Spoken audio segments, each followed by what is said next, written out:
تھا گل پلازہ کے واقعے سے، تو پھر تو پنجاب میں بھی لاہور میں بھی 2 پلازاؤں کو آگ لگ چکی ہے، تو ادھر بھی کوئی ترمیم آ جائے۔ پشاور میں اتنے واقعات ہو رہے ہیں، کبھی کبھی ایسے بھی ہوتا ہے کہ کے پی میں پشاور جو ان کا دارالحکومت ہے وہاں پر پولیسنگ نہیں ہو رہی ہوتی ہے۔ پنجاب کی چیف منسٹر بھی اس کو ایکنالج کر رہی ہے، اور چلو ہم یہ نہیں کہتے کہ پنجاب یا سندھ پولیس، لیکن سندھ کے اپر سندھ کے جو شکارپور، کشمور اور گھوٹکی ڈسٹرکٹ میں جو آپریشن ہوا اس کی وجہ سے ڈاکوؤں نے سرنڈر تو کیا، وہ سندھ میں کریں یا پنجاب میں کریں، لیکن سرنڈر اس آپریشن کی وجہ سے کر رہے ہیں۔ یہ ختم ہو جائے گا، اور انشاءاللہ ہم میرے 2 ہی پریارٹیز ہیں، ایک یہ ڈاکوؤں کو ختم کرنا، امن و امان، دوسرا ہمارا شہری ایریاز میں امن و امان،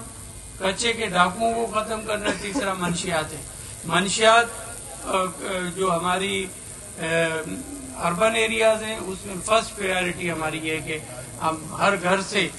جو ہماری نوجوان نسل ہے وہ تباہ نہ ہو، اور اس کے خلاف کارروائی کر رہے ہیں، ٹاسک فورس بنائی ہوئی ہیں،